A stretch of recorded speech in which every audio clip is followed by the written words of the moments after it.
So at the top of the screen, at the top of the image is the general somatic efferent. So these cell bodies for the general somatic efferent and general visceral efferent these are the cell bodies of the equivalent function of lower motor neurons. So this would be in the anterior great horn, and this would be in the thoracic or lumbar region of the spinal cord. Do you guys remember from the spinal cord lecture what part of the spinal cord is formed of the cell bodies of sympathetic neurons? Again, we'll be covering it tomorrow. Remember, the motor neurons are in the anterior great horn. Sensory neurons are in the posterior great horn. Lateral great horn. So these neurons here would be forming the lateral great horn of thoracic and lumbar regions. Again, this is kind of an intro. We're going to. So parasympathetic, their cell bodies are split. I don't know why. I have no idea why in embryology fibers cross over or don't cross over. So that when we look at the spinal cord and brainstem, here's the brainstem, spinal cord, and the sacral spinal cord and the brainstem are the source of parasympathetic fibers. Okay. Whereas thoracic lumbar, not cervical, but thoracic lumbar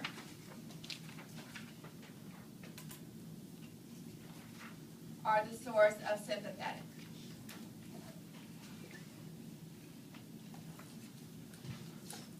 So parasympathetic fibers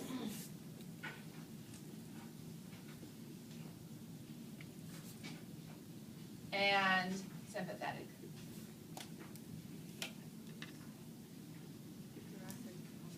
Okay, thoracic and lumbar. So another name for the parasympathetic by location is the cranial sacral division of the autonomic nervous system. And sympathetic is known as the thoracolumbar. And that has to do with the location of the cell bodies. Okay?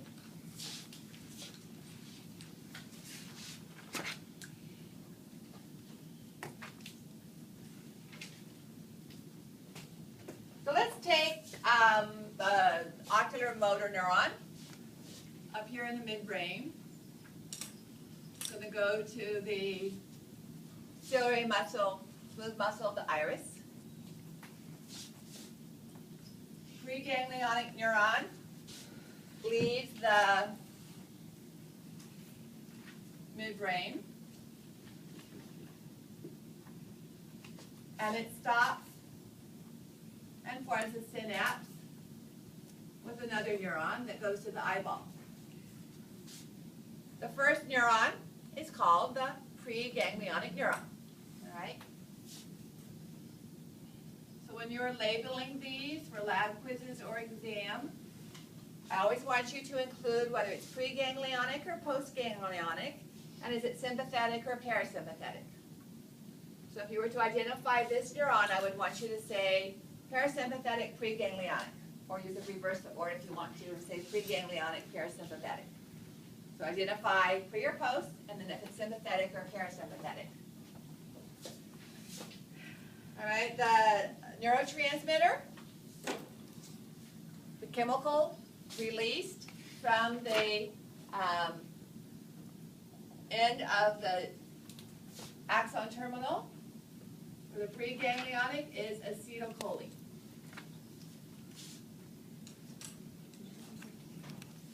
The preganglionic neuron is also myelinated.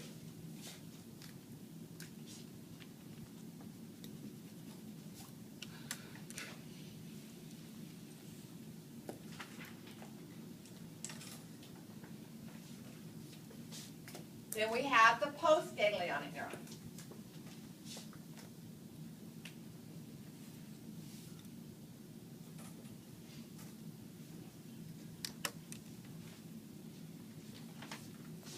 Still parasympathetic. It also is releasing a neurotransmitter, which is acetylcholine. And this is going to be binding to smooth muscle or to glands if it's the lacrimal gland or the salivary glands.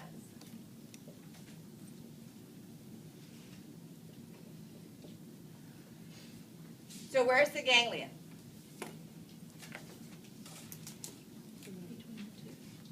Yeah, collection of cell bodies. So here's our cell body. It's outside the central nervous system. So that's our autonomic ganglion.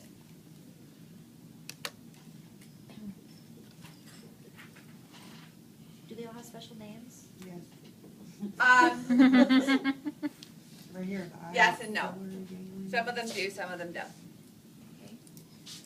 So, what's the difference between this autonomic ganglion and a dorsal root ganglion?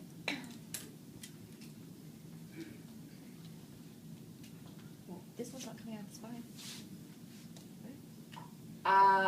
It's coming out of the brainstem, but we have sensory ganglia for the trigeminal nerve.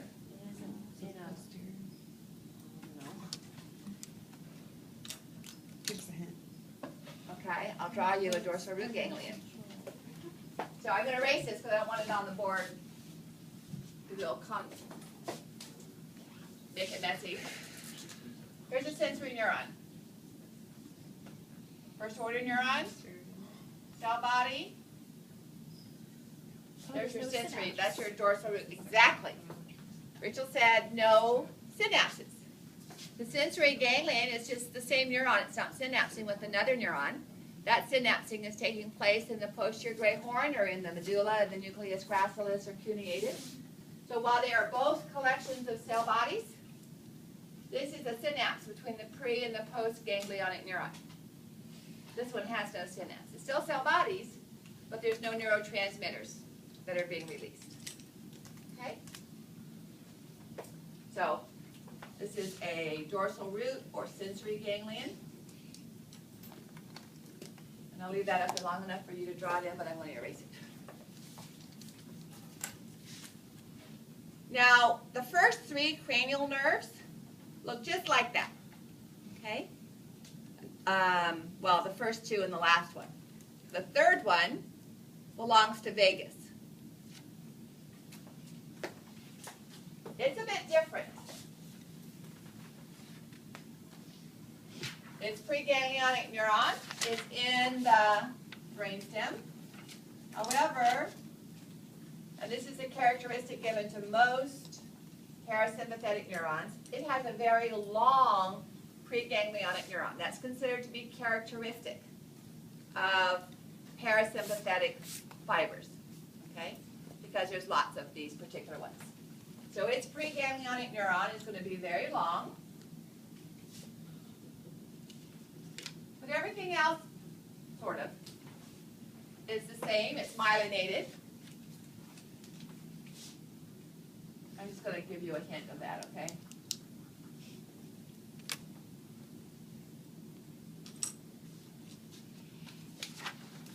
It forms a ganglion. And the postganglionic neuron is very short, actually just micrometers long.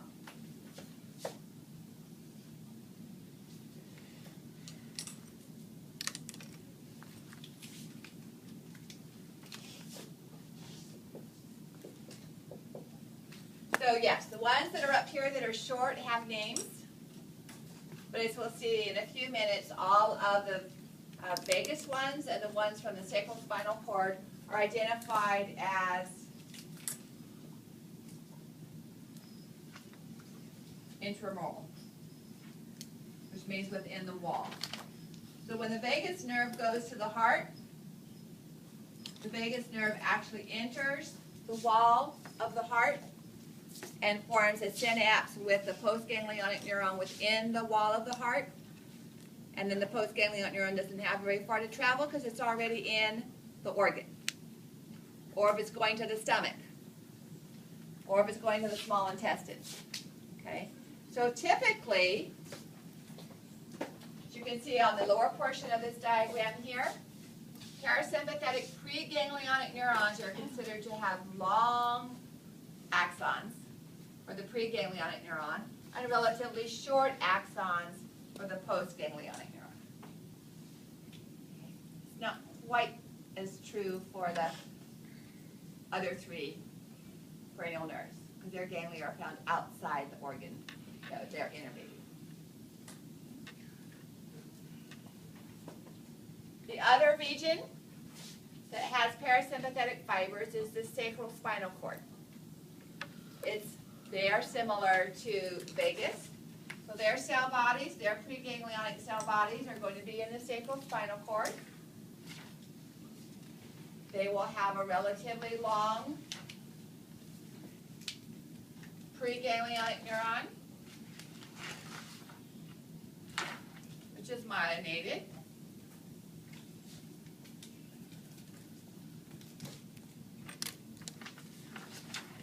A short postganglionic neuron.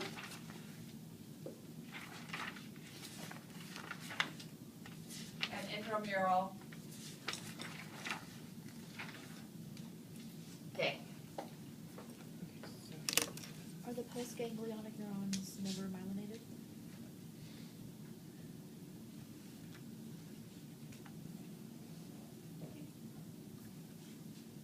The sympathetic pathways that we'll talk about tomorrow also have two neurons. So they will have a preganglionic and a postganglionic. But we'll look at them in more detail tomorrow. Okay. Yes? Do all of these that you put up there so far, all of these, Acetylcholine, yes. Is the neurotransmitter. Yes, the neurotransmitter is acetylcholine for both. In actuality, acetylcholine is the neurotransmitter for the skeletal, the general somatic efferent neurons. So acetylcholine is going to be released to bind onto your skeletal muscles to cause them to contract. Acetylcholine is released by the preganglionic neuron for the parasympathetic. It is also released by the preganglionic neuron for sympathetic. So acetylcholine is a neurotransmitter for all of these. The difference is the sympathetic primarily releases norepinephrine from the postganglionic. There's a few exceptions. No. That's like on the heart or at the heart or other organs. So part of the problem with this is we'll see on Tuesday when we talk about some of the drugs that are affecting the autonomic nervous system is this confusion over which one are we looking at and what's the effect.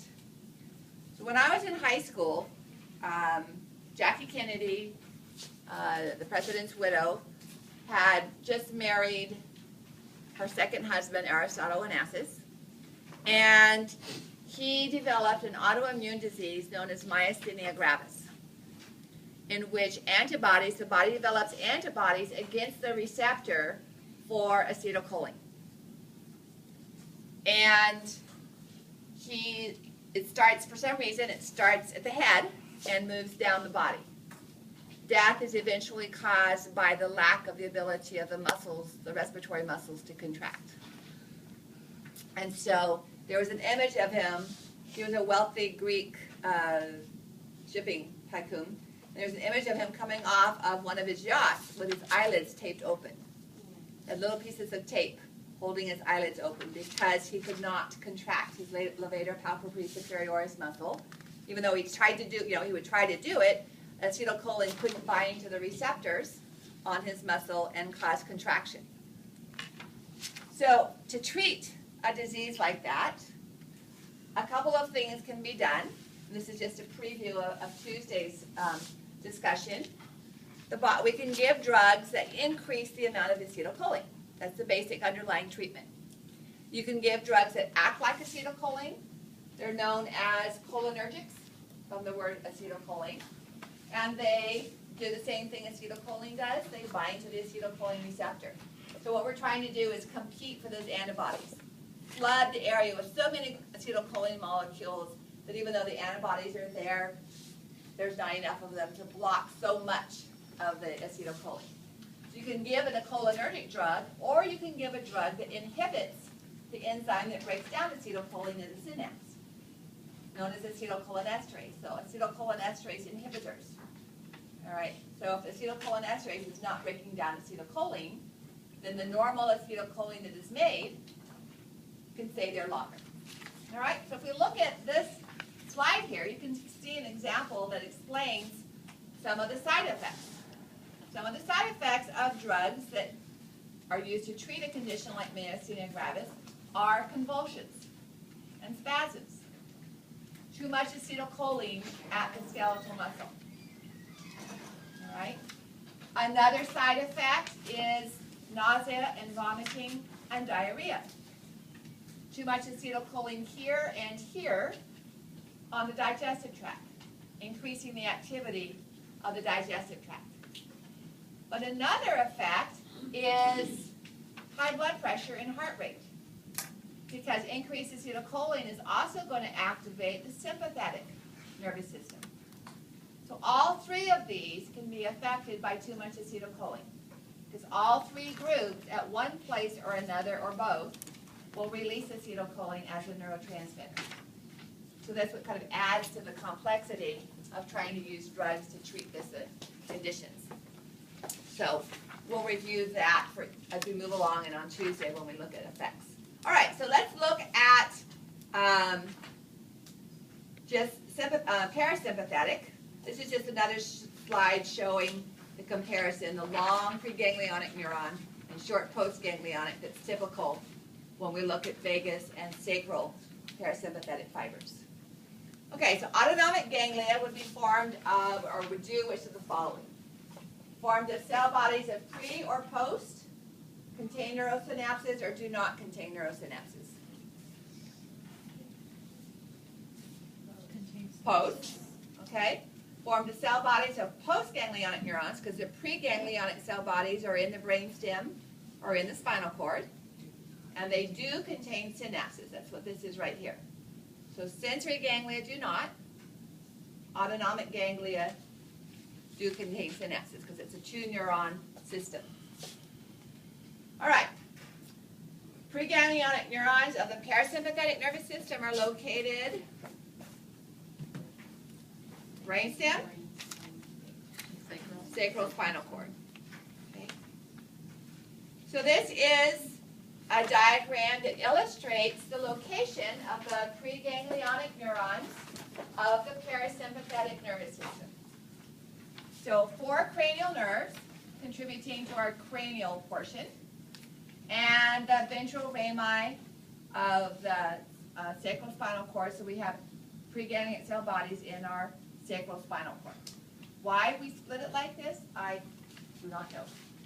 But you can see how most of the organs in the thoracic and abdominal cavity are done by vagus. And these are where we have the ganglia actually inside the wall of the organ. Sacral spinal cord will do, vagus stops right about here. So this is the ascending colon or large intestine, and transverse, it stops right about there. And our pelvic splanchnics are going to do descending colon, rectum, bladder, and reproductive organs. All right. So let's take a look at the cranial sacral components.